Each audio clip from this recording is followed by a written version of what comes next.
¿Qué tal, hermanos? Muy buenos días. Me alegra saludarlos. Qué bueno compartir esta mañana con ustedes, disfrutar de lo que Dios tiene para nosotros hoy en un tema muy especial. Bienvenidos a los hermanos que nos acompañan en el canal. Y bueno, vamos a retomar, ¿no?, nuestras enseñanzas que hemos venido teniendo en la primera carta a los Corintios después del receso de un par de domingos. Y hoy continuamos con el capítulo 7, ¿no? El capítulo 7. Dijimos que el capítulo 7 es una respuesta del apóstol Pablo a algunas preguntas que le habían hecho por escrito. Cuando uno lee el versículo, uno dice, en cuanto a las cosas que me escribisteis, ¿no? Él está contestando algunas preguntas. A nosotros nos encantaría saber cuáles fueron las preguntas. Pero no lo podemos saber. Lo cierto es que con respecto a lo que Pablo escribe, uno puede suponer que le preguntaron, pero no tenemos las preguntas como tal. Entonces, Pablo, a lo largo de los 40 versículos que acabó de leer Daniel, en esos 40 versículos habla básicamente de tres temas: el matrimonio, la soltería y el divorcio. Y entonces, como habla de esos tres temas, entonces nosotros suponemos que ellos le hicieron preguntas sobre el matrimonio, ¿no? Y eso es lo que él está contestando. Y en ese orden de ideas, para poder tener más claros algunas cosas, entonces hemos decidido, por cuestión de orden y por cuestión de que todos los temas queden claros, dividir la sección, los 40 versículos, en tres enseñanzas. Ya vimos una sobre la soltería. Hoy vamos a estar hablando sobre el matrimonio y dentro de 8 días, si Dios lo permite, estaremos hablando sobre el divorcio. ¿Listo? Entonces, y así abarcaríamos los tres temas. Hace 20 días hablábamos sobre la soltería. ¿Y qué decíamos de la soltería? Que la soltería es un estado no tan natural, tan honorable como el matrimonio. Muchas veces piensan, ¿no? La gente viene a la iglesia y cree que el llegar al momento culmine, al clímax de la vida es casarse. Y no es así. De hecho, ¿no? Vemos al apóstol Pablo que nos invita más bien a que se queden como están. Y vemos que el mejor ejemplo, ¿no?, es el del Señor Jesús, que sirvió y estuvo acá como soltero. Ahora, pero el que se casa no peca, ¿no? También lo dice el apóstol. Entonces, en medio de todas esas asuntos, ¿no? Vimos permítanme hacer un resumen rápido de lo que vimos hace 20 días con respecto a la soltería. Y es que la soltería, ¿no?, es una condición tan honorable como el matrimonio. Después vimos también que era mejor en ese momento quedarse soltero que casarse. La razón, porque había mucha persecución. Entonces era mucho más difícil que la gente se moviera sola que con familia, ¿no? Entonces, la gente que estaba sola, que era soltera, podía, si venía la persecución, tal vez escabullir, irse, ir de un lugar a otro sin tantos problemas. Pero los casados ya tenían que pensar en su esposa, en sus hijos, en el trasteo, en todo este tipo de cosas, ¿no? Que era mucho más difícil para ellos en la persecución. Por eso Pablo dice, en este momento es mejor que se queden solos. Pero también vimos las prioridades del soltero. El soltero debe tener como prioridad servirle al Señor. Ese debe ser el llamado. El soltero cristiano debe tener eso como prioridad. Y por último, vimos unos consejos para los solteros. ¿Y cuáles consejos dimos para los solteros? Primero, el primer consejo para los solteros es que un joven soltero no debe estar en citas a solas. Porque las citas a solas promueven, puede ser, la fornicación, ¿no? Las citas a solas no preparan para el matrimonio. Porque usted en las citas a solas no se muestra como es, sino usted lleva una máscara, usted quiere mostrar la mejor parte de sí. Por eso se llama novio, ¿no? Usted no vio con quién se está hablando, usted no ve a esa persona realmente, no hay transparencia en eso. Y tercero, las citas a solas te quitan tiempo y atentan contra el don de la soltería. Más bien, ¿cómo calificaría una persona con la que tú pensarías salir? Lo que pasa, hermanos, es que eso es lo que hemos aprendido de esta cultura y lo vemos como normal. Pero más bien, ¿qué calificaría para un joven, para un soltero o soltera cristiano? ¿Cómo calificaría una persona? Más bien, tú deberías mirar cómo se relaciona con Dios. O sea, esa persona, ¿cómo es con Dios? ¿Cómo va a la iglesia, pero sirve, da, es constante, es responsable? Segundo, ¿cómo se relaciona con otros? Mira antes de salir con una persona, ¿cómo es la relación con sus padres? ¿Se sujeta a sus padres? ¿Respeta a sus padres? ¿Cómo se relaciona con sus amigos? ¿Es respetuoso? ¿Es decente? ¿Se sujeta a las autoridades? Tercero, ¿cómo se relaciona consigo mismo? ¿Qué metas tiene? ¿Hacia dónde apunta? ¿Qué quiere? ¿No? Y por último, vimos un modelo bíblico del matrimonio, que es lo que nos enseña lo que sucedió con Isaac y Rebeca, y cómo la presión no debe estar sobre el hombre, sobre la persona, o sea, sobre el ser humano, sino sobre Dios.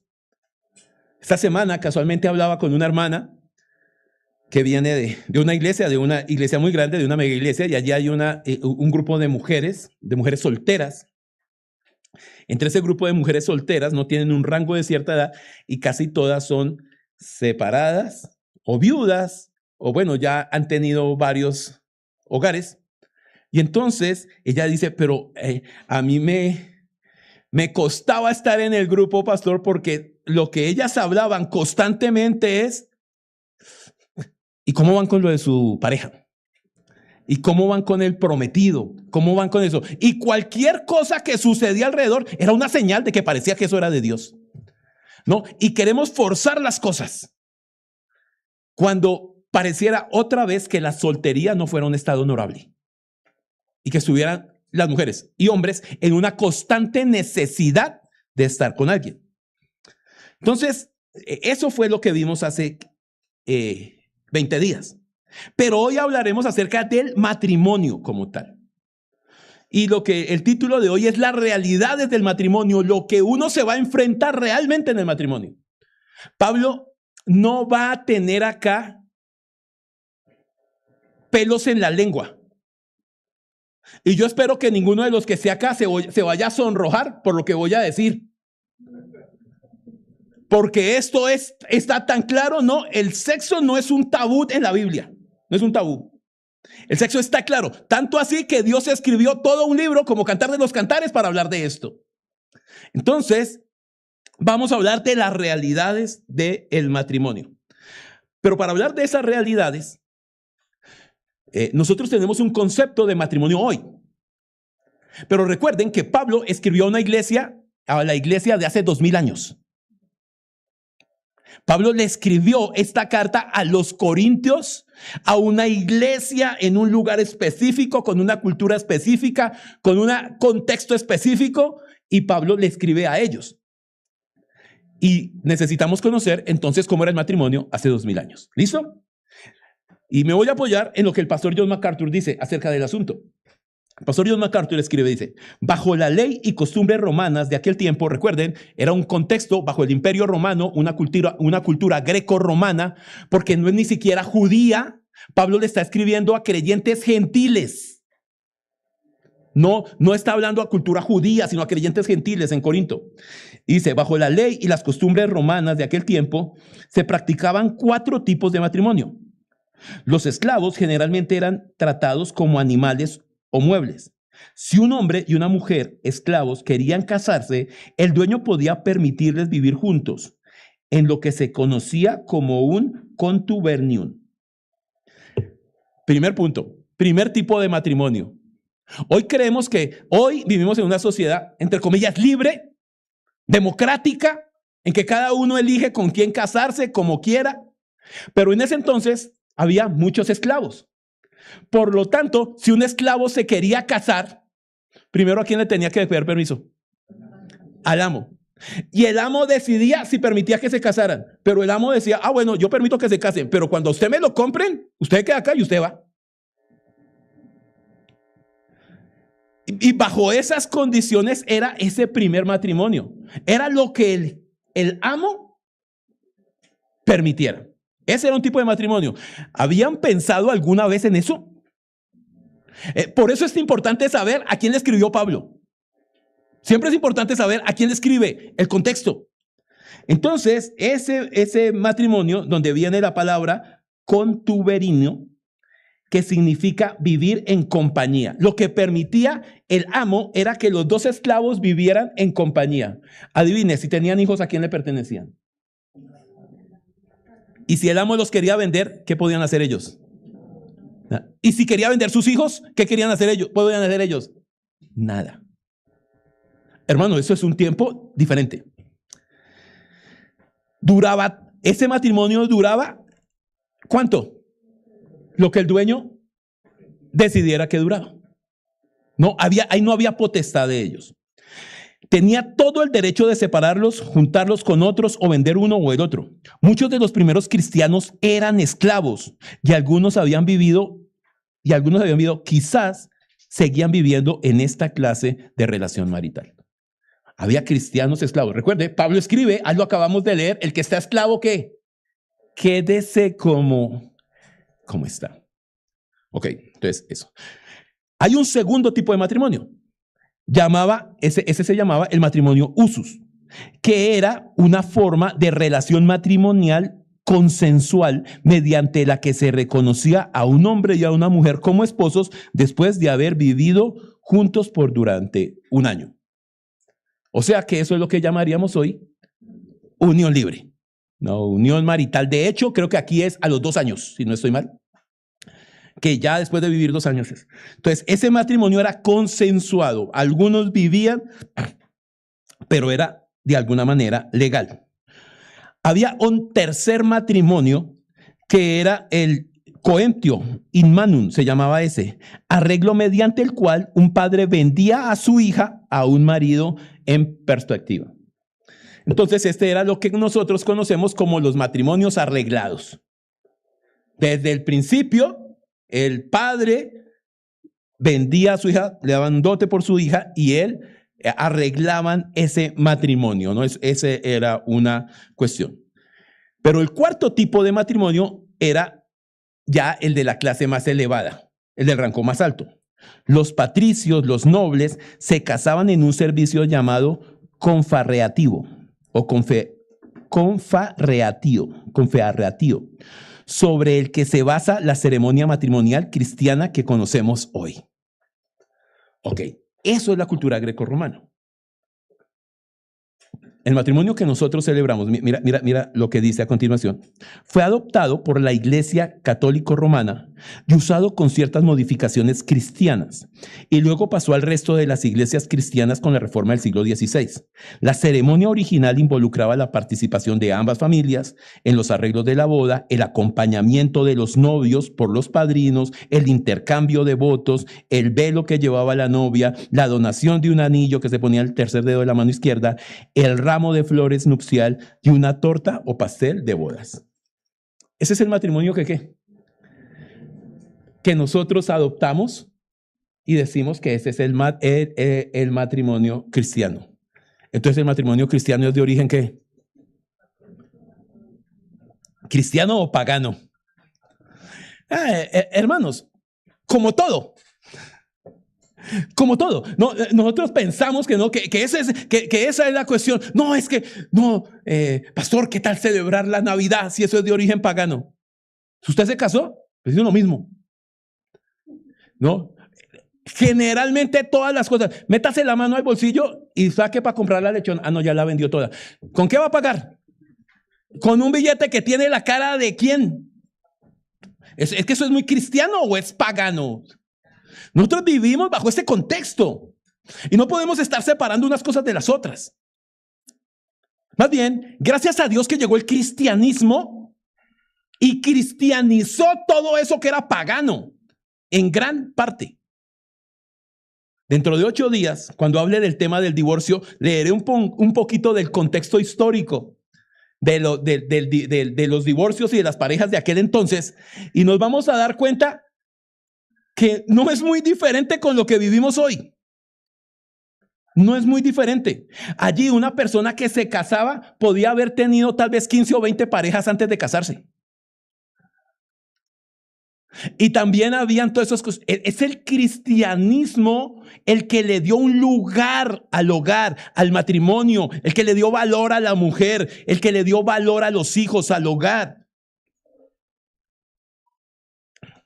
La potestad del padre, por ejemplo, en el imperio romano, en la edad clásica, ¿no? Era que cuando una mujer estaba embarazada y daba a luz su hijo, lo que hacía era que lo ponía a los pies del papá. Y él era el que decidía, la patria potestad. El padre decidía si ese niño o niña vivía o no.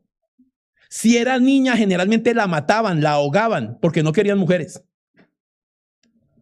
Si era un niño, tal vez se sentía muy orgulloso porque ahora tenían un hombre más para la guerra. Hermanos, el cristianismo cambió todo ese sentido pagano por algo realmente con un propósito diferente. Y eso, ¿no?, es lo que se viene a instaurar. Por eso esta costumbre de este matrimonio es el que se adoptó para la iglesia. Lo adoptó primero la iglesia católico romana, lógicamente, que era la iglesia del momento, ¿no? Y lo adoptamos todos porque nos parece una forma correcta de hacerlo. ¿Listo? Muy bien. Entonces, teniendo en cuenta ese trasfondo histórico de cómo eran los matrimonios, vamos a ver hoy 4 puntos acerca de las realidades del matrimonio hoy. Y esas realidades del matrimonio que nos explica la Biblia en este texto. La primera es que es mejor casarse que quemarse. ¿No? Esa es la primera realidad. Es mejor casarse que quemarse. Segunda, en el matrimonio no se practica el celibato. Tercera realidad, el matrimonio es un compromiso para toda la vida. Y cuarta realidad, el matrimonio incluye el conflicto. Y veremos alguna conclusión. ¿Listo? El matrimonio es sinónimo de conflicto, más bien. Yo creo que no hay ninguna otra palabra que lo pueda describir mejor. Entonces vamos a ver el primer punto, pero antes de eso, permítame orar. No quiero que haya matrimonios sacrificados hoy. Yo quiero motivarlos, no desanimarnos, pero quiero hablar desde la realidad de lo que la Biblia enseña. Y que todos estemos atentos a que esas son las realidades que nos vamos a enfrentar. Los solteros piensan en su ignorancia que casándose van a solucionar problemas. Y van a llevar una vida llena de felicidad. Y no, y seguramente sí. No, seguramente sí. Pero esto tiene un precio que hay que pagar. Oremos. Padre bueno, Señor, te damos muchas gracias por esta mañana. Gracias, Dios, por este privilegio de poder escucharte, Señor. Gracias por tu voz hoy. Y te clamamos que seas tú hablándonos. Que no sea lo que al pastor le provoque decir, sino que sea tu voz a través de quien habla para que podamos entenderte, Señor, y tu Espíritu Santo iluminándonos a cada uno para poder ser claros, Señor, y poder seguir adelante, poder confiar y escuchar lo que tú nos quieres enseñar en esta mañana. Gracias, Dios, por este tiempo. Te alabamos y glorificamos en el nombre de Jesús. Amén.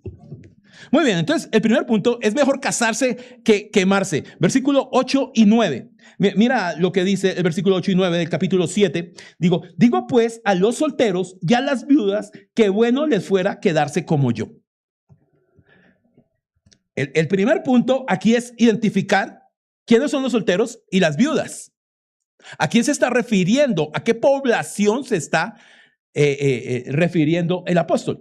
Y lógicamente, pues en las viudas o viudos no tenemos duda, ¿no? Generalmente se hablaba de viudas porque recuerden que era un contexto en que la mujer estaba en casa y el hombre salía a la guerra. La mayoría eran miembros del ejército romano o de alguna... La vida del hombre era muy corta en aquel tiempo. Entonces había muchas viudas. Y entonces él dice que sería bueno que se quedaran solas. ¿Y quiénes eran los solteros? Los solteros eran todos aquellos hombres y mujeres que ya habían tenido un hogar. No eran los que nunca se habían casado. ¿Por qué? Porque en el versículo 25, si ustedes se dan cuenta, dice, en cuanto a las vírgenes, no tengo mandamiento del Señor. O sea que las vírgenes, los que nunca se han casado, hacen parte de otro grupo de solteros. Aquí los solteros de los que habla acá son personas que seguramente ya han tenido hogares, pero que ahora están solos. A ese, viudos, separados, divorciados, en fin. Todos ellos son los solteros. Digo pues a los solteros y a las viudas que bueno les fuera quedarse como yo. De aquí, de este versículo, es que la mayoría de teólogos, gran parte de teólogos dicen, Pablo o era viudo o era separado. Porque él está identificándose como con esas personas. ¿Sí? Les fuera bueno que se quedaran como ¿qué? Como yo. Él no se identifica con los otros solteros vírgenes, sino con estos solteros que han tenido un hogar. Ahora, eso no lo podemos afirmar. Es sencillamente, además tampoco va a cambiar en nada la teología. No se preocupen. Pero seguramente Pablo había tenido un hogar. Podía ser un viudo o podía, pero él dice, quédense como yo. Dice en el versículo 8, pero el 9 dice, pero si no tienen el don de continencia, ¿qué? Cásense. Y esta no es una sugerencia. Esto es un mandato. Esto es una orden. Si usted no tiene el don de continencia, si no tiene el don de celibato, cásese. Cásese, porque va a vivir a las puertas del pecado todos los días de su vida. Ese es el asunto. Ahora, no es que entonces que salga a correr a casarse con el primero que aparece. No, ese no es el asunto que está hablando acá.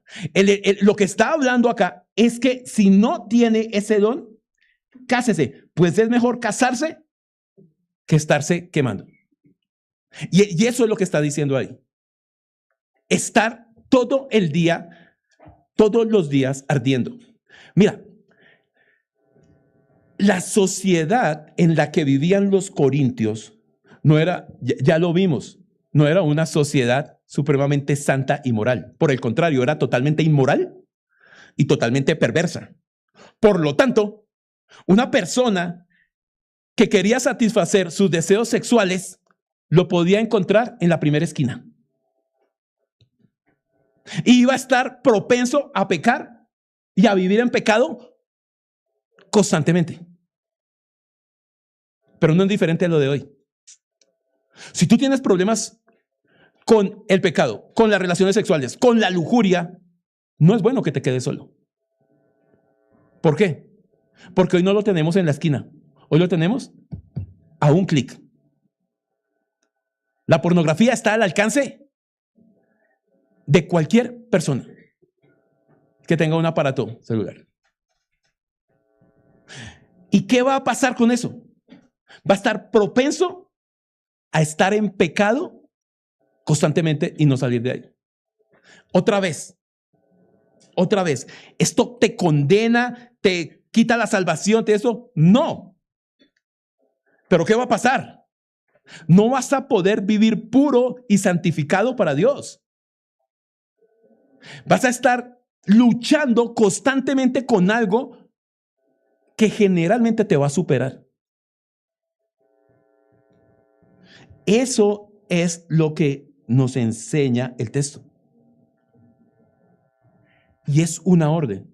Ahora, hubo hombres y mujeres que pudieron y que tienen el don de abstinencia o el don de celibato. Con toda seguridad, claro que sí. Yo conozco poquitas, pero hay personas que tienen ese don. Y si tienen ese don, qué bueno que lo puedan desarrollar en el servicio al Señor. Pero mira lo que dice, por ejemplo, un ejemplo de una persona que tuvo ese don. Mira lo que dice Lucas en el capítulo 2. Ustedes se acuerdan de Ana, una sacerdotisa que está ahí esperando que la venida del Señor, y dice en el versículo 36 del capítulo 2 de Lucas lo siguiente: en el templo también estaba Ana, una profetisa muy anciana, hija de Fanuel, de la tribu de Aser. Su esposo había muerto cuando solo llevaban 7 años de casados. Ahora piénsalo. ¿A los cuántos años se pudo haber casado Ana? Seguramente en aquel tiempo 20, 25 años. Y solo estuvo casada ¿cuántos años? 7. O sea, su esposo pudo haber muerto a los 27, 30 años aproximadamente. Y dice, después de que ella vivió como viuda hasta la edad de 84 años. O sea, ¿cuánto vivió sola? Tal vez un poco más de 50 años. Un poco más de 50 años. ¿Y qué dice? Nunca salió del templo, sino que permanecía allí de día y de noche, adorando a Dios en ayuno y oración. Ahora, ¿por qué pudo estar todo ese tiempo en el templo? ¿Por qué pudo estar sirviendo de día y de noche en el templo? ¿Por qué por qué está referenciada aquí en la Biblia? Por eso, porque no tenía esposo. Porque tuvo ese don de poder estar allí. Entonces, otra vez, digo esto ¿para qué? Para que demostrar una cosa, que el don de soltería o estar solteros o viudos es una cuestión de primera categoría, igual que el que está casado. No hay nada que reprochar. Por eso, hermanos, y lo repito, no son buenos los comentarios entre mujeres, entre hombres, o presionar a las jóvenes para que digan, ¿y novio para cuándo? ¿Y esposo para cuándo? ¿Y esto para cuándo? Eso no es sano, no es correcto. Eso ejerce presión sobre personas que por dar gusto o por sentirse incómodas pueden estar impulsadas a tomar malas decisiones. No, eso nos enseña eso. Hay que tener mucho cuidado. Pero si no tiene el don, busque. Y busque rapidito. No busque rapidito, busque. Pero el asunto es que no es bueno que se quede solo. Va a estar propenso.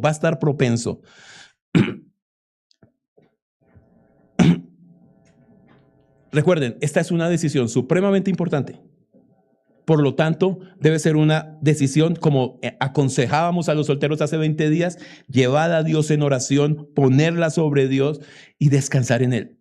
Pero mientras tanto, estés ocupado con Él, porque eso es lo único que te apartará de los otros pensamientos. Esa es la única manera. Eso nos lleva al segundo punto. Y el segundo punto es que en el matrimonio no debe haber celibato. No, en el matrimonio no debe haber celibato. Versículos 3 al 6. El marido cumpla con la mujer el deber conyugal y asimismo la mujer con el marido. La mujer no tiene potestad sobre su propio cuerpo, sino el marido, y ni tampoco tiene el marido potestad sobre su propio cuerpo, sino la mujer. No os neguéis el uno al otro, a no ser por algún tiempo mutuo de consentimiento, para ocuparnos sosegadamente en la oración y volver a juntarnos en uno para que no os tiente Satanás a causa de vuestra incontinencia. Mas esto digo por vía de concesión, no por mandamiento. Entonces, aquí hay dos palabras que son supremamente importantes. Hay una que es un mandamiento y hay otra que es una concesión. ¿Cuál es el mandamiento? Que el hombre no se debe negar a la mujer en las relaciones sexuales y que la mujer no se debe negar al hombre en las relaciones sexuales. Eso es un mandamiento. Aquí no hay nada de negociación. Ahora, ¿qué pasaba con los corintios en ese entonces? ¿Por qué Pablo está escribiendo esto? Por una razón. Porque, recuerden, ellos eran supremamente inmorales, supremamente paganos y perversos. Y cuando se empezaron a convertir a Cristo, entonces empezaron a ver la sexualidad y el sexo como algo muy pagano y muy pecaminoso. Entonces, los hombres y las mujeres, para hacerse más santos, entonces, creyendo que así se hacen más santos, entonces decidieron no seguir teniendo relaciones sexuales con sus cónyuges. Y Pablo está diciendo, ¿cómo? No, de ninguna manera. En el matrimonio no se practica el celibato. El celibato es únicamente para los solteros. Para los solteros. En el matrimonio no se debe practicar el celibato. Esto no es una condición, si ustedes lo ven ahí, no es una condición ni de machismo ni de ninguna otra cosa. Es el hombre, el cuerpo del hombre le pertenece a su esposa y el cuerpo de su esposa le pertenece al hombre. En el matrimonio no debe haber ningún tipo de egoísmo, y menos en lo sexual. Cuando nosotros hablamos con las parejas, les decimos que el matrimonio básicamente tiene 5 columnas fundamentales: la comunicación, la economía, la sexualidad, lo familiar y lo laboral. Si alguna de esas 5 cosas está fallando en el hogar, tu hogar va rumbo a desplomarse.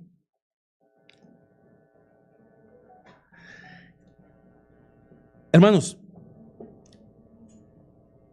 yo sé que las mujeres quieren que cada vez que haya un encuentro sexual, todo sea supremamente romántico. Están engañadas, mis queridas hermanas. Eso no va a suceder, eso no es así. Ahora, eso no quiere decir que no sea lo contrario. Pero aquí el asunto es que si tú quieres poner tu matrimonio al borde de la destrucción, deja de tener relaciones sexuales. Si quieres que esto vaya mal, deja de tener relaciones sexuales. Porque, otra vez, eso es un aspecto fundamental para el hogar. Supremamente importante. Y recuerden, no es sugerencia, es mandamiento. Es mandamiento. Vivimos en una cultura en la que el sexo se convirtió en una fuente de manipulación. Y las mujeres creen que pueden controlar a sus esposos con las relaciones sexuales. El problema es que ellas creen que lo pueden hacer. Hermanas, están equivocadas. Si ustedes creen que lo pueden hacer de esa manera, lo que están haciendo es empujando a su esposo a que busque satisfacer sus necesidades sexuales de otra manera. Aquí no hay ninguna justificación, ni para unas ni para los otros tampoco. Eso no quiere decir que el hombre entonces tome esto como excusa para hacer cualquier otra cosa. Pero lo cierto es que cuando se viola el mandamiento, estamos propensos a que pase cualquier cosa. El mandamiento es tener relaciones sexuales. Hermanas, eso de que le corto los servicios no es cristiano. Eso de que creen que lo pueden controlar, eso no es cristiano. Ahora, déjenme hablar de la otra parte. Tal vez para las mujeres es menos importante que para los hombres la sexualidad. Eso es claro. Tal vez para ellas es menos importante, menos dependientes. Tal vez los hombres somos mucho más dependientes en ese aspecto. Pero, otra vez, esa es una cuestión de diseño. Y ahí es donde nosotros nos debemos apegar a lo que el Señor manda. Sí, entiendo, sin abusos, sin pasarse, sin cosas, pero manteniendo los principios. Si tú quieres tener un hogar estable, si quieres tener algo que funcione, eso debe pasar así. Si no, mira, tarde o temprano tu hogar se va a ir a la destrucción. Es fundamental eso en el hogar. Ahora, déjeme explicar la otra palabra, concesión. Este es el mandato. El mandato es que no se nieguen el uno al otro. Generalmente el problema, generalmente es la mujer la que en muchos casos se niega. Pero vivimos en una sociedad moderna en la que los hombres están dejando de cumplir su obligación conyugal. La mayoría de esos por dos causas: pornografía y videojuegos. ¿Les interesa más a los hombres, tal vez, estar pegados a los videojuegos? Y nos ha pasado con parejas que están sucediendo esos asuntos. Hace 30, 40 años esto nunca sucedía. Pero en la modernidad están pasando eso con los jovencitos por estar apegados a otras cosas. Generalmente no, cuando nosotros tenemos charlas, generalmente es el hombre el que se queja de que esto está pasando en el hogar. Rara vez viene un hombre a decirme a mí: pastor, es que mi esposa quiere tener muchas relaciones sexuales. Y yo le digo: ¿y de qué se queja? El asunto, ¿no? El asunto es que eso es lo antinatural, ¿sí? Lo normal es lo otro, ¿sí? Pero el asunto aquí es que no se debe negar. Ahora, ¿qué es la concesión? La concesión, dice el versículo 4. Bueno, primero, pues, ahí da la explicación. La mujer no tiene potestad sobre su cuerpo, sino el marido, ni tampoco él tiene potestad sobre su cuerpo, sino la mujer. Y el 5 dice: no os neguéis el uno al otro, a no ser por algún tiempo de mutuo consentimiento. Si no va a tener relaciones sexuales una pareja, puede ser por mutuo consentimiento, porque hay un propósito, porque pronto hay un duelo, porque hay una enfermedad. En eso hay concesiones que son acordadas, hay permisos. La palabra concesión es eso, ¿no? Permiso, un tiempo, un regalo, un estado especial. Pero debe ser ¿sí lo dice ahí? Por poco tiempo. ¿Para qué? Ahí otra vez lo dice la palabra, ¿no? Por algún tiempo, mutuo consentimiento, para ocuparos excesivamente de oración y volver a juntarnos de uno al otro poco tiempo, para que no os tiente Satanás. Ese es el punto. La sexualidad, ¿no?, es un asunto supremamente delicado dentro del hogar y en el que no debe haber ningún tipo de ese tipo. Y cuando no se haga, debe haber consentimiento. ¿Listo? Ahora,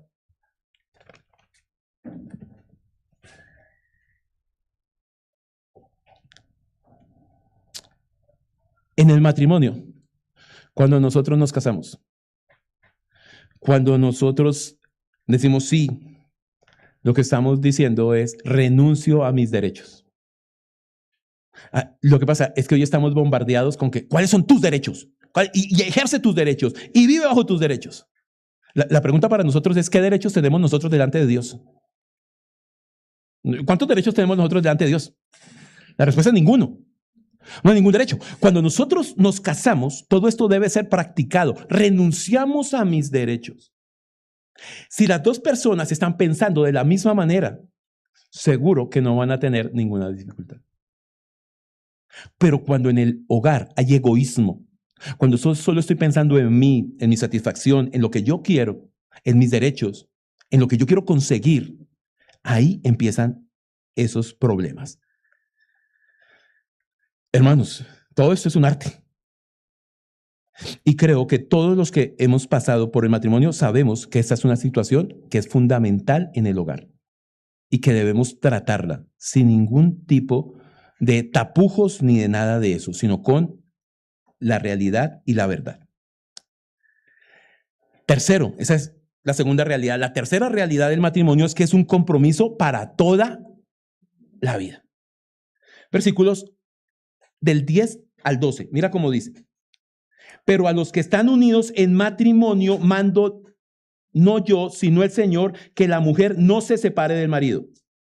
Y si se separa, quédese sin casar o reconcíliese con su marido, y que el marido no abandone a su mujer. Y a los demás yo digo, no el Señor: si algún hermano tiene mujer que no sea creyente y ella consiste en vivir con él, no lo abandone. Y si una mujer tiene marido que no sea creyente y él consiste en vivir con ella, no lo abandone. Ahora, si ustedes leyeron ahí, estuvieron siguiendo la lectura, hay por lo menos 4 veces que dice no abandonen. No abandonen. Ahora, cuando le dicen a uno una cosa, pues uno la escucha y puede pasar. Cuando se la repiten, uno dice, ves, esto es importante. Cuando le dicen 3 veces, hay que ponerle mucha atención. Pero cuando Pablo lo repite aquí 4 veces es porque esto es un mandato supremamente importante en el hogar. No hay cuestión por la cual se deba abandonar. No abandone. Por eso, ¿no? Cuando nosotros hablamos y hacemos el prematrimonial, ¿no? Hablamos con los novios, ¿no? Les explicamos los temas y ellos a todos contestan, sí, sí, sí, pastor. ¿Entendió? Sí, sí, sí, pastor. Y vienen al altar y les dice, y uno pone ahí, la amarás, la respetarás, en la abundancia, en la escasez, en la enfermedad, en la salud. Sí, pastor, sí. Uno hace todo lo posible porque entiendan, y a pesar de todo se casan. El asunto, ¿no? El asunto es que uno muestra, pero cuando las personas ya han tomado una decisión, generalmente deciden no escuchar, sino hacen los pasos por protocolos. Por eso el prematrimonial deberían ser cuando son amigos, no cuando son novios. Porque ya cuando han tomado la decisión, ¿no? A todos le dicen sí. A todos le dicen sí. Y ese es un asunto que es muy humano y muy caprichoso, además, del ser humano. Y el punto acá es que no voy a hablar del tema del abandono, porque ese es el tema que hablaré dentro de 8 días. Pero sí lo que Dios nos manda, y es que debemos permanecer para siempre. ¿No? Para siempre. Quiero aclarar un par de cosas del texto. Primero, versículo 10. Pero a los que están unidos en matrimonio mando no yo, sino el Señor. Y quiero aclarar por qué Pablo dice mando no yo, sino el Señor. Porque el Señor ya había hablado de este tema. Mateo 19, por ejemplo, el versículo 3 dice lo siguiente. Unos fariseos se acercaron y trataron de tenderle una trampa con la siguiente pregunta. ¿Se permite que un hombre se divorcie de su esposa por cualquier motivo? Jesús respondió, ¿no han leído las Escrituras? Allí está escrito que desde el principio Dios los hizo hombre y mujer, y agregó, esto explica por qué el hombre deja a su padre y a su madre y se une a su esposa y los dos se convierten en uno solo.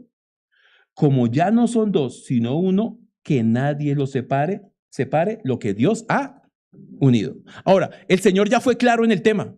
Si hay un matrimonio, si estuvieron delante de Dios, ese matrimonio, lo que está diciendo es que no debe haber vuelta atrás. Entonces le preguntan, pero entonces, ¿por qué Moisés permitió el divorcio? Y Jesús les dice, no, Jesús no, Moisés no permitió el divorcio. Es a causa de sus duros corazones que Dios lo permitió en algunos casos. Pero si se dan cuenta de la pregunta, ¿es lícito que el hombre deje por cualquier cosa a su mujer? Se le quemó el arroz, separémonos.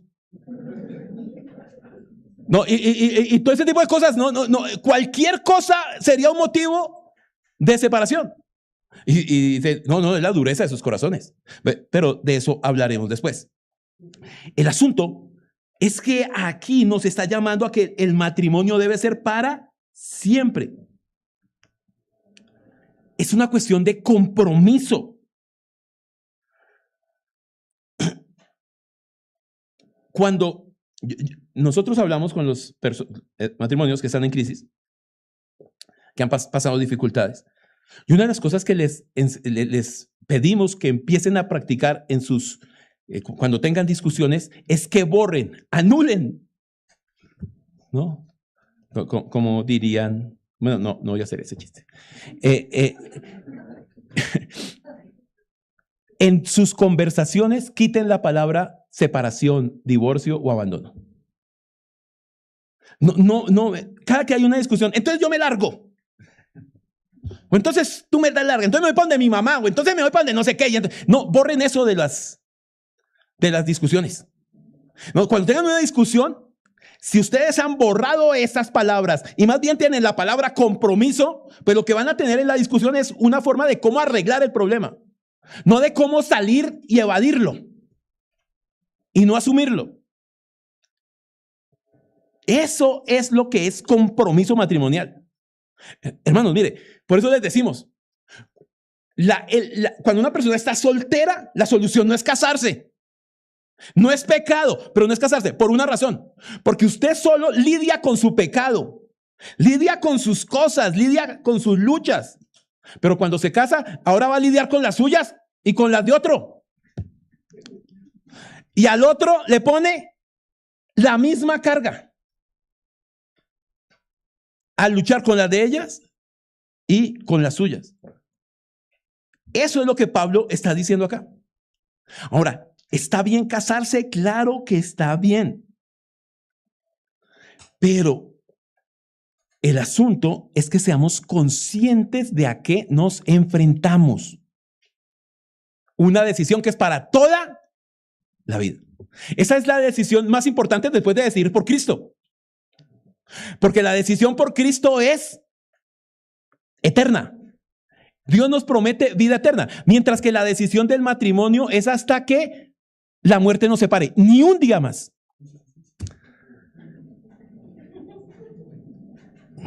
Bueno, los que lo entendieron. El asunto es que eso es temporal. Pero es la decisión más importante aquí en la tierra que tú vas a tomar. ¿Con quién vas a convivir? No parte de tu vida, sino todo el tiempo que queda. La eternidad la viviremos con Cristo, tranquilos. Cuando nosotros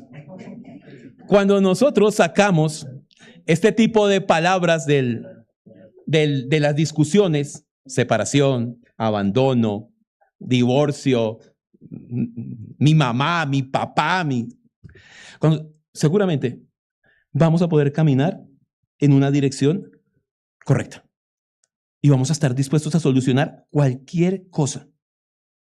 Necesitamos gracia en el matrimonio para aprender a perdonar, y seguir adelante, para perseverar a pesar de los momentos difíciles, para continuar a pesar de nuestro propio pecado.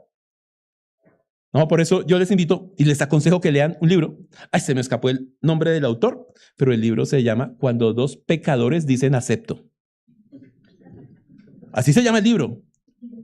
Buenísimo. Es que se me escapó el nombre del autor, pero es un libro buenísimo porque nos lleva a eso, a enfrentarnos con que estamos tomando, apostando, asegurando vivir la vida con otra persona que es totalmente pecadora como yo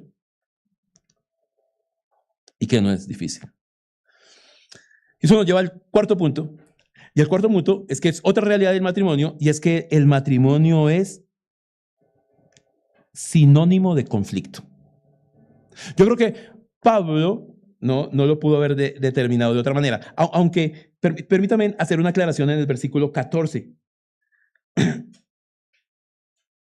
Dice, porque el marido incrédulo es santificado en la mujer y la mujer incrédula en el marido. Pues de otra manera vuestros hijos serían inmundos, mientras que ahora son santos.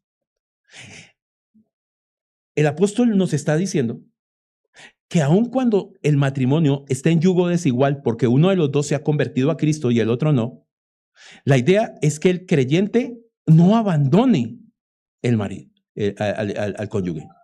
No lo abandone. Pero si es el incrédulo el que abandona, pues ahí ya nada se puede hacer. Eso es lo que veremos dentro de 8 días. Pero el asunto acá, que me parece una palabra bonita, que Pablo afirma es, oiga, si tú eres el cristiano en la familia, eres tú el que está santificando todo tu hogar. No importa si tu esposo o tu esposa no sean creyentes. No importa si tus hijos no son creyentes. Tú estás santificando ese hogar. Ahora, quiero aclarar la palabra santificar. No quiere decir que ellos se están salvando gracias a ti. No, ese no es el asunto. Porque la salvación es individual, personal. Pero lo cierto es que cuando tú estás orando, estás intercediendo por tu esposo, por tus hijos, y eso hace que el hogar tenga una luz de protección. Tú estás santificando ese hogar. Por eso, basado en eso, una persona que conoce a Cristo, que viene a Cristo en arrepentimiento y fe, pero su cónyuge es inconverso, ¿se debe bautizar? Claro que sí. Claro que sí. ¿Debe tomar la cena del Señor? Claro que sí. ¿Debe participar en la iglesia? Es santificada. Por eso yo no estoy de acuerdo, y esa es una cuestión de forma. Algunas iglesias dicen no. Si el otro no es converso, usted no puede participar en la cena, no puede bautizar, no puede. Pero aquí lo que Pablo está diciendo es que esa persona es ¿qué? Santificada. Por lo tanto, no la podemos apartar, es parte de nuestra familia. Y más bien lo que queremos es apoyarla, porque otra vez continúa diciendo,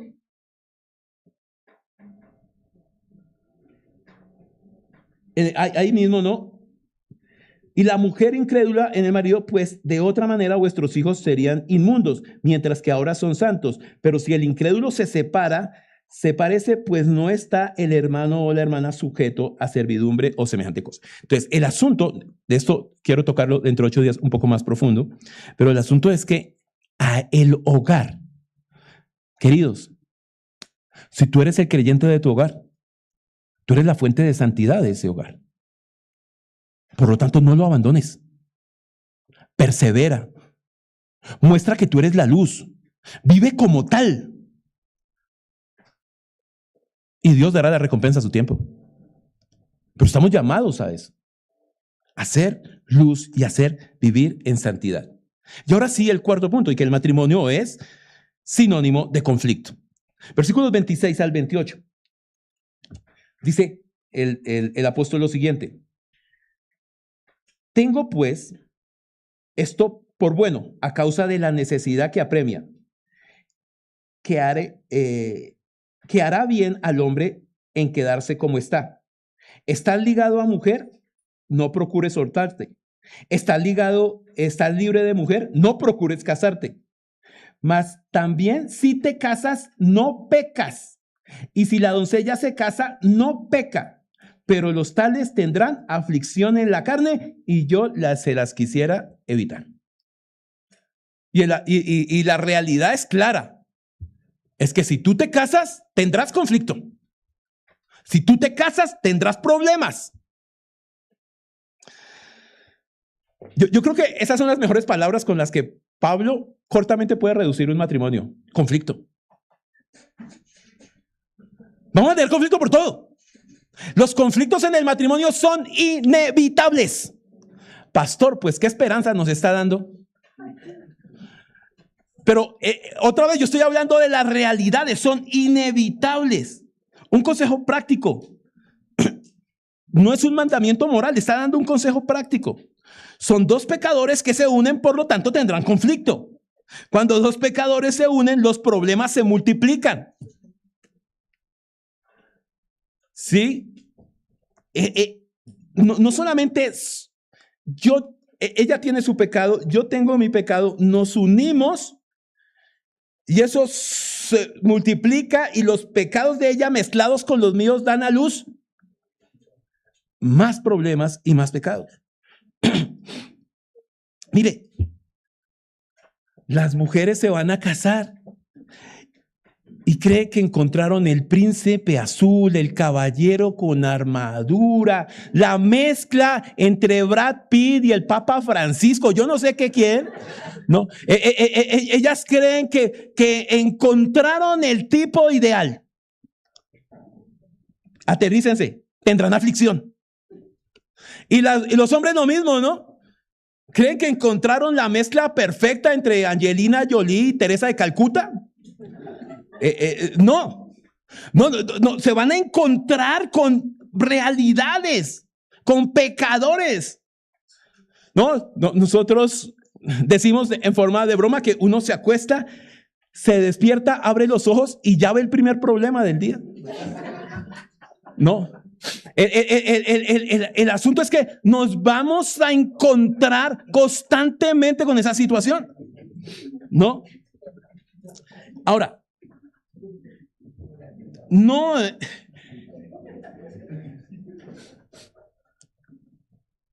Con Deji llevamos 30 años de casados. Ahora digo 30 felices años. Yo antes decía, llevamos 30 largos años de casados. Entonces ella me decía, ¿muy largos? Entonces, para evitar el conflicto, yo digo ahora solo 30, le quito el largos. Años de casados. Ahora, el asunto es que en todos esos 30 años que hemos vivido, claro que hemos experimentado cientos de conflictos. ¿Por qué? ¿Por qué hay conflictos en un hogar?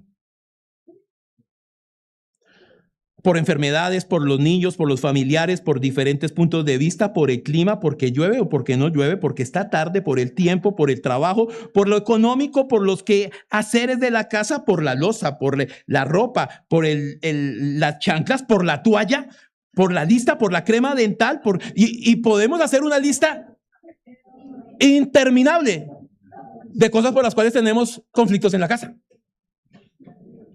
Ahora, por tanto, debemos estar dispuestos a que esa es la realidad de un matrimonio. Ahora, siempre debemos estar dispuestos a perdonar, seguir adelante, animarnos unos a otros. Y ahora quiero terminar dándoles un poco de esperanza, después de todo esto tan pesimista. No, después veamos otra realidad también, ¿no? Una última realidad. Y es que la última realidad de este matrimonio es que no hay nada más gratificante que un buen matrimonio. No hay nada más hermoso en esta vida que un buen matrimonio. No un perfecto matrimonio, ese no existe. Pero es supremamente gratificante cuando uno supera cada etapa, cuando crecemos, maduramos, amamos y vemos la gloria de Dios y el resultado de ese rendimiento al Señor. No hay nada más importante que eso, no hay nada más gratificante que eso. Una familia amorosa y espiritual no solo es una fuente de gran gozo y fortaleza para sus miembros, sino que también fortalece y bendice a quienes están a su alrededor. Algunos dicen, no discutas frente a tus hijos. Es como si los hijos no se fueran a dar cuenta que uno discute. Bueno, quitémosle la palabra discutir. Pongámosle, no tengas desacuerdos, ¿no?, delante de tus hijos. ¿No? Pero el asunto es que ese no es ningún problema. Ten los desacuerdos que sean necesarios. Pero también que tus hijos vean que llegas a solucionar esos desacuerdos. Porque esa es la realidad de la vida. Todos vamos a tener dificultades. Que los hijos vean nuestras dificultades, no hay problemas. Eso también van a aprender. Pero que también aprendan cómo solucionarlos. Eso hace parte de madurar, de crecer, de aprender, de madurar. Dios diseñó el matrimonio. Porque la Biblia empieza con un matrimonio. Es Dios el que celebra el matrimonio de Adán y Eva. Y termina con un matrimonio. Jesús con su iglesia en las bodas del Cordero. Y todo el modelo que nosotros vivimos es el reflejo de toda la imperfección nuestra, que un día se va a ver reflejada en toda la perfección del verdadero matrimonio con el cual vamos a estar para siempre. Ese sí no va a ser hasta que la muerte nos separe. Ese va a ser un matrimonio eterno con Él. Y disfrutaremos de eso. Por eso, no, Pablo está preocupado porque los corintios no echen a perder lo que están construyendo. Porque los corintios no empiecen a abandonar a sus esposas, a sus esposos, no empiecen a vivir vidas apartadas ni solitarias, sino que realmente, si se casaron, tengan matrimonios para la gloria del Señor. Y Dios está proveyendo eso.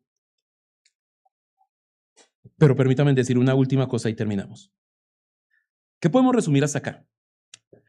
Que esta no es la decisión más importante que un hombre puede tomar terrenal después de decidir por Cristo.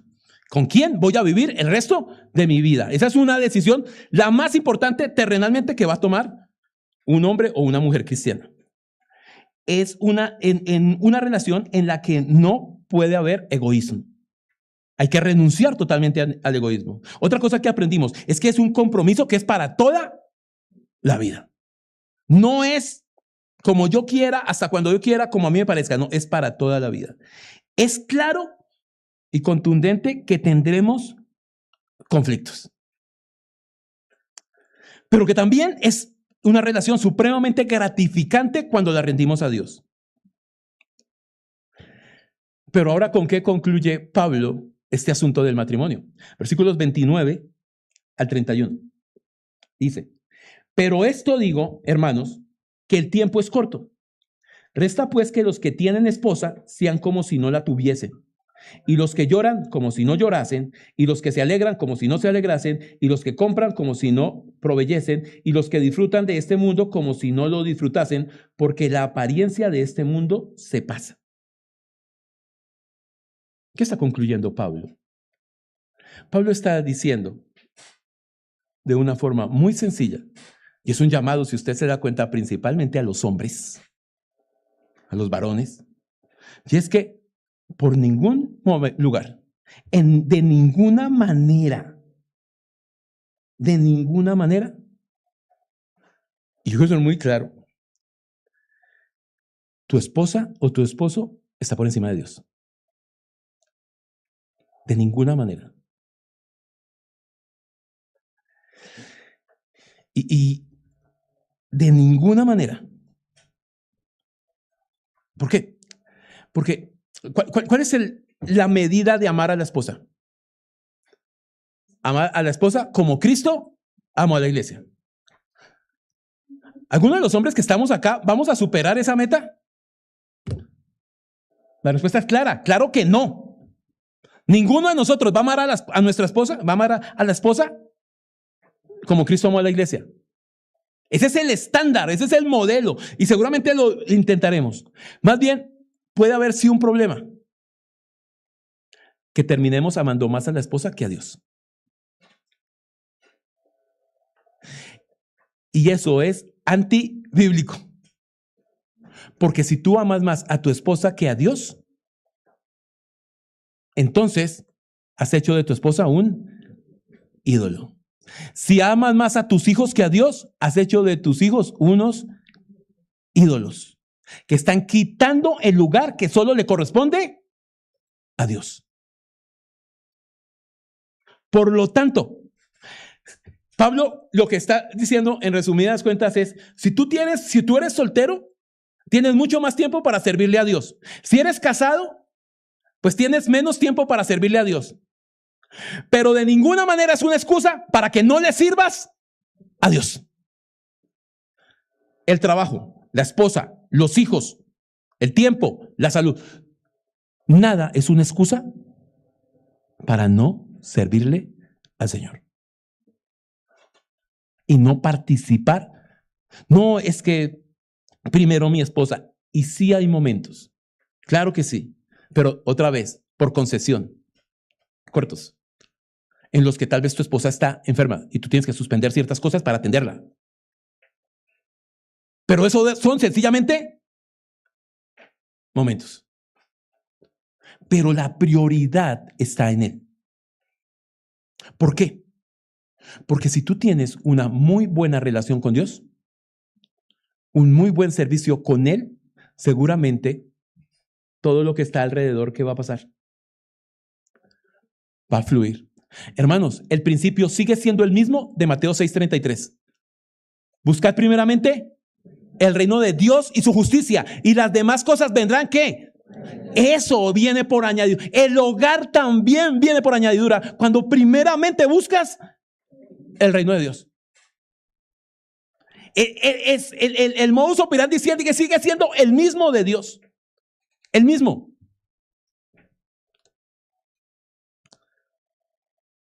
De ninguna manera podemos rebajar el estándar. Amemos a nuestra esposa como Cristo amó a la iglesia. Ese es el mandato. Pero de ninguna manera vayámonos al otro extremo de entonces como la amamos a ella, no nos queda tiempo para el Señor. Otra vez, el ejemplo no soy yo. El ejemplo es la gracia de Dios. Pero permítame solamente dar un ejemplo de mi vida. Nosotros tenemos 6 hijos. Servimos al Señor hace más de 20 años. Podríamos tener todas las disculpas que querían. Decir que no teníamos tiempo. Vivíamos lejos, además de la iglesia, por si acaso. Teníamos problemas económicos, por si acaso. Nos tocaba salir con nuestros 4 hijos y decirle al Señor, nos lleva por la puerta de atrás por 2,000. Porque nuestro principal deseo era ir a la iglesia. Y otra vez, no es que, ay, tan bueno, Arbey. No, ese no es el asunto acá. El asunto es que Dios recompensa y bendice eso. Y no lo hacíamos ni siquiera por la recompensa, eso no nos interesaba. Pero Dios es fiel, hermanos. Dios es bueno. Y cuando Dios te está llamando a algo, claro que tiene un sacrificio de tu parte. Claro que sí. Padre de familia, por eso dice aquí, hombres. ¿No? Otra vez, versículo 26. Pero esto digo, hermanos, que el tiempo es corto. Resta pues que los que tienen esposa sean como si no la tuvieran. ¿Está diciendo, menosprecia a su esposa? No. Sírvanle al Señor como si la tuvieran, como si no la tuvieran.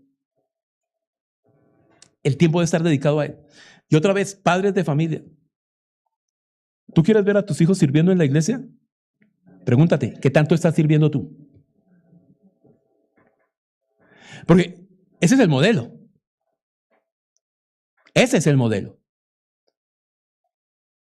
Uno se encuentra, es que a mí me gustaría que mi hijo, es que a mí me gustaría que mi hija, es que a mí me gustaría. Sí, ¿y tú lo has hecho? ¿Tú has modelado eso?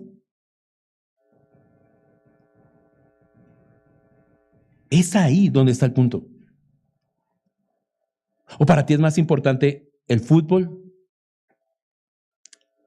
el descansar, el pasear? El domingo se puede negociar con cualquier otra cosa. Porque si tú negocias el domingo con cualquier otra cosa, ¿por qué tus hijos no lo van a hacer?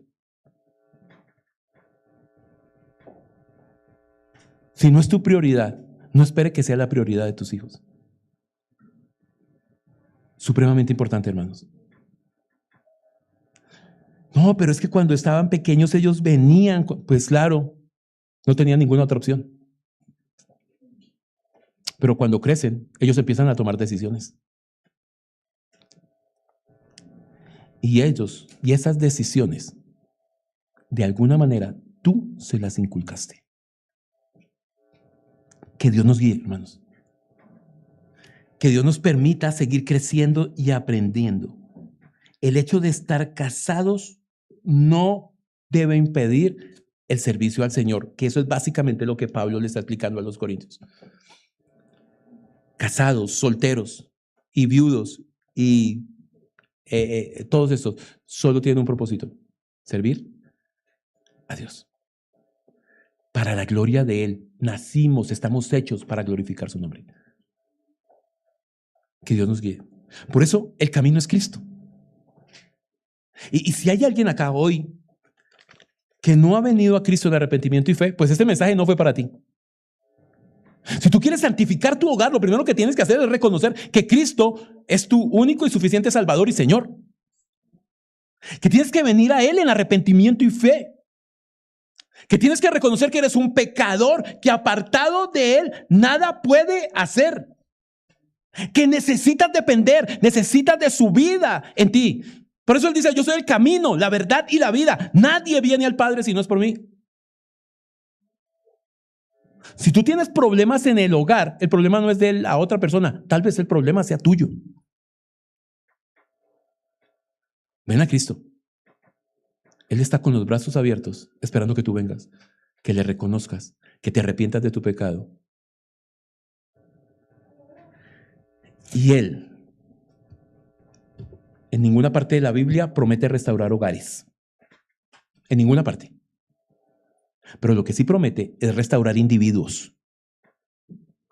Y si Él restaura individuos, seguramente los hogares van a ser restaurados. Que el Señor nos siga guiando y bendiciendo. Oremos. Padre bueno, Señor, te damos muchas gracias por este tiempo.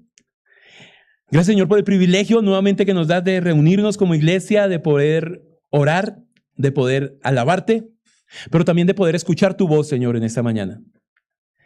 Gracias, Dios. Gracias por cada hogar que está hoy representado acá, Señor. Gracias por los esposos y esposas que están hoy presentes, Señor. Que tú les sigas dando sabiduría, que tú los sigas guiando, que tú los sigas bendiciendo, que tú sigas siendo partícipe en la vida de ellos, Señor. Gracias por cada soltero y soltera que hay acá presente, Señor. Porque tú también en ellos tienes una obra especial y precisa, Señor. Que tú los sigas guiando y bendiciendo también. Gracias por los que tienen proyectos de hogar. Gracias por los que están pensando en casarse. Gracias por los hijos que son fruto de esos hogares. Gracias por la forma en que tú has madurado y has permitido que la iglesia siga creciendo, Señor. Pero te clamo en esta mañana, muy especialmente, por aquellos que aún no han venido a ti en arrepentimiento y fe, Señor. Te clamo para que tú los convenzas que apartados de ti, nada podrán hacer, Señor. Que tú los restaures, que tú los salves, que tú los convenzas primeramente de su pecado y de la necesidad que tienen de venir a ti. Dios, muchas gracias por este tiempo. Y te pedimos que tú nos sigas bendiciendo y que estas palabras que escuchamos hoy realmente no solamente las escuchemos, sino que las pongamos en práctica, Dios, para seguir creciendo y madurando bajo tu voluntad. Te alabamos, Señor, te damos muchas gracias. En el nombre de Jesús.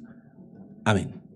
Hermanos, un abrazo, bendiciones. Me alegró compartir este tiempo con ustedes y nos vemos pronto. Que estén muy bien.